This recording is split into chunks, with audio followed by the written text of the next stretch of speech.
तो नेपाल में हुई इस महातबाही के बाद अब भारत मदद के लिए लगातार आगे आ रहा है। भारत ने राहत सामग्री भेजना शुरू कर दिया है।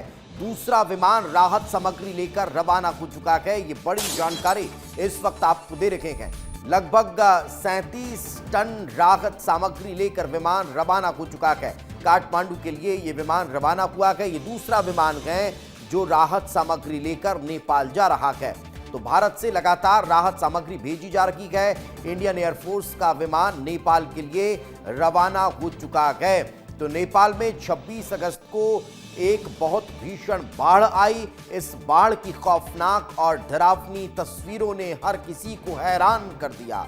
दिल दहला देने वाली इन तस्वीरों के बाद अब जब मंजर वहां का बहुत खौफनाक था, अब जब वहां परिस्थितियां सब तरफ दहशत भरी नजर आ रही थी, तब सबसे पहले पड़ोसी मित्र के तौर पर भारत आगे आया है और भारत ने अब वहां राहत सामग्री बेचना शुरू कर दिया है।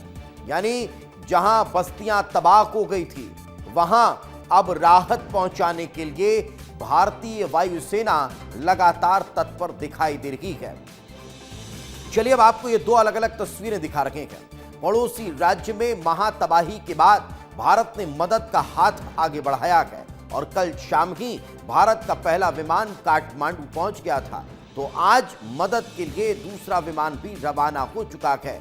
लगातार काठमांडू ये राहत सामग्री भेजी जा रही है और उसके बाद फिर जो पीड़ित और प्रभावित क्षेत्र हैं वहां तक ये राहत सामग्री पहुंचाने का काम शुरू होगा।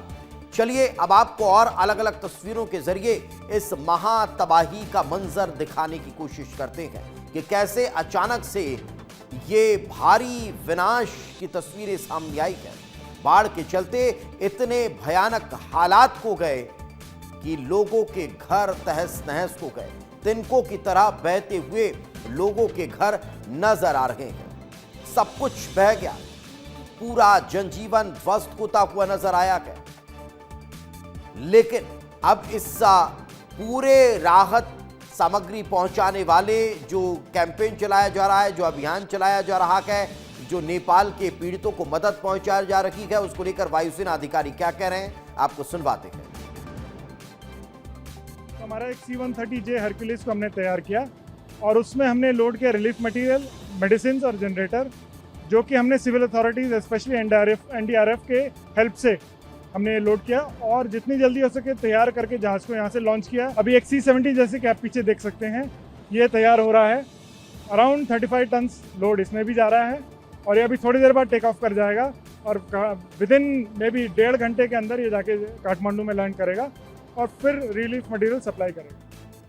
और इस वक्त हमारे सहयोगी अमृत तिवारी हमारे साथ जुड़ के उन्हीं से बातचीत करते हैं। अमृत, फिलहाल जो परिस्थितियां हैं वहां क्या बताई जा रही हैं, क्या हालात हैं, जो भारतीय लापता है उनको लेकर क्या कोई अब बातचीत हो पा रही है और राहत सामग्री को लेकर और क्या ताजा अपडेट?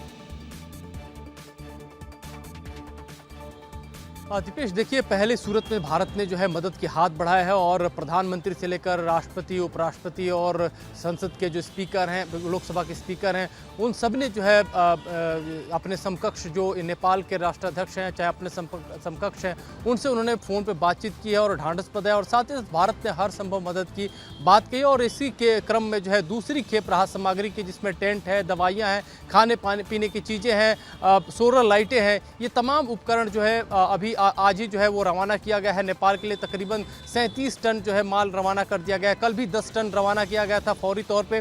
और जो सबसे ज़्यादा आपदा प्रभावित इलाके हैं वहाँ पे भारत जो है अपना रेस्क्यू ऑपरेशन के साथ साथ खाने पीने से लेकर के जो सुविधाएं हैं वो मुहैया करा रहा है। जहाँ तक बात है भारतीय नागरिकों की, दरअसल आपको बता दें कि 300 भारतीय नागरिक जो हैं वो लापता बताया जा रहे हैं, जिसमें से 59 नागरिक वो हैं जो कैलाश मानसरोवर की यात्रा के लिए निकले थे, लेकिन अभी तक इनके बारे में कोई जानकारी नहीं मिल पाई है। हालांकि जो नेपाली एयरफोर्स है उनकी सेना की मदद जरूर ली जा रही है कि क्या कहीं ये लोग फंसे हों, वहाँ से निकाला जाए, क्योंकि तकरीबन 49 के करीब जो है छोटे बड़े पुल जो है इस त्रासदी का शिकार हुए हैं, बह गए हैं। ऐसे में कई जगहों से जो है जो संपर्क है वो पूरी तरह से कट गया है और बहुत सारे ऐसे इलाके हैं जो जैसे कि जो जहाँ पे ये आपदा आई है वहाँ पे कई सारे जो इलाके हैं वो जलमग्न हो गए हैं, आप मलबे में जो है तब्दील हो चुके हैं। तो ये बहुत बड़ी चुनौती भी आ रही है रेस्क्यू ऑपरेशन के के दौरान, साथ ही साथ जो सबसे बड़ी चुनौती आ रही है कि उनसे संपर्क कैसे किया जाए। फिलहाल भारत भी इस सैटेलाइट के माध्यम से इस मामले में जुटा हुआ है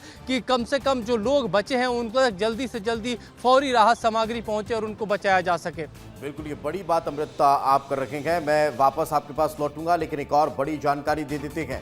इधर सदगुरु जग्गी वासुदेव ने भी नेपाल में आई बाढ़ को लेकर शोक प्रकट किया है। उन्होंने कहा है कि नेपाल में आई बाढ़ की घटना बड़ी हृदय विदारक है।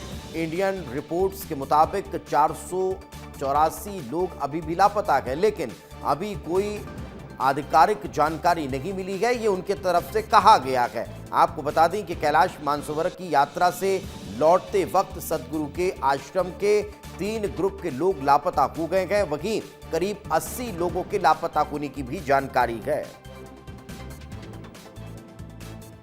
Flash flood between Tibet and Nepal border, and on the Nepali side, as per the Indian news reports, about 484 people have gone missing. And on this side, we don't have any official information.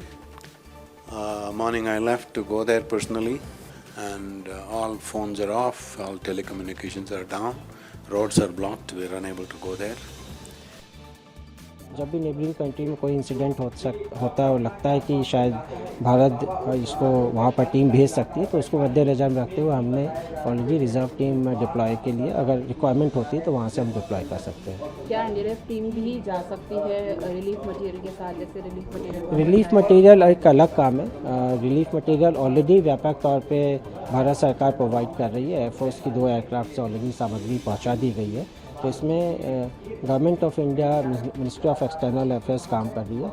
लेकिन अगर rescue team की ज़रूरत है, उसका decision requirement के basis पे होता है। अगर वो होगा तो हमने अपनी टीम अभी रिजर्व रखी हुई है। तो आप एनडीआरएफ के आईजी नरेंद्र जी को सुन रहे थे, जो बता रहे हैं कि किस तरह से हम लगातार प्रयास कर रहे हैं, कोशिशें लगातार की जा रही है। रेस्क्यू ऑपरेशन को लेकर वे इस वक्त अपनी बात कहते हुए नजर आ रहे थे, लेकिन जो परिस्थितियां निर्मित हुई, जो भयावहता की तस्वीरें सामने आई, उसने बताया कि अब बहुत दिन इन जो परिस्थितियां हैं उनसे उबरने में लगने वाले हैं।